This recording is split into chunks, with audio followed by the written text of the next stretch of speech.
Dəfələrlə, saydığım 5-liyini xırdaları saymıram. 5 dəfə mən müflis olmuşam. Müflis olmaq o deməkdir ki, sıfıra düşmüşəm və yaxud mənfiyə düşmüşəm. Və o nöqtədən yenidən sürətli şəkildə qalxmışam və növbəti dəfə daha yüksəyə qalxmışam. Ən sonuncu müflislik məsələn 4 il qabaq olub ki, mənim şirkətim məhv oldu, belə deyək, bağlandı. Müəyyən insanlar arasındakı konfliktlər səbəbindən, investorlar arasındakı konfliktlər səbəbindən və çox pis düşdüm. Yəni ən sevimli, ən güclü komandamı itirdim və nəticəsində həm də məndən boşandılar ki, artıq əvvəlki kimi uğurlu deyil. Və bu biraz da mənim dibə soxdu.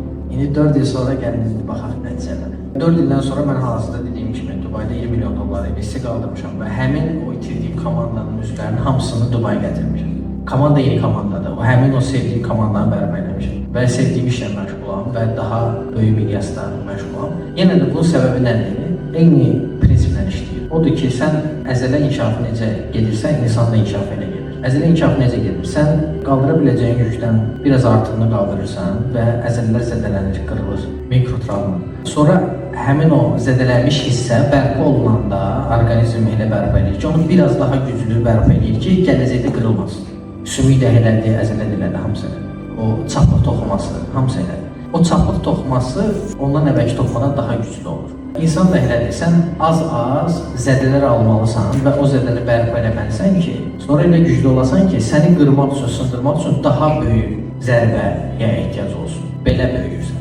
Ona görə necə ki, var təbii əzələn böyüməyə, hansı ki, sizin gündəlik həyatınızdır. Əzələ yenə böyüyür, amma istədiyiniz qədər böyüyür. Siz nə edirsiniz? Siz gedib süni şəkildə onu zədələyirsiniz. Mən elədiyim şey oldu həyatımda. Yəni, mənim komfort zonam var idi, anam, atam var, evdə yemək var, içmək var, başımın üstündə dam var. Biraz da cib xərcliyi verirlər. Amma mən onun əvəzində, mən evdən çıxdım 16-17 yaşında. Mən dedim, mən sərbəst həyata gedirəm, özüm öz başımı dolandıracağım. Mənim elə bir öhdəliyim yoxdur. Yəni, heç kim məni qovmur, heç kim məni məcbur eləmir. Amma mən könüllü şəkildə azad həyatı seçdim.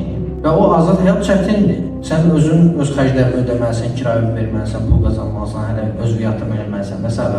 Çətindir. Amma mən onu ilkin etapda o vaxtı, o birinci addım eləmişəm, ondan sonra da davam eləmişəm deyə. Mən indi 36 yaşında, ətrafında olan başqa 36 yaşlarında qat-qat daha güclüyəm.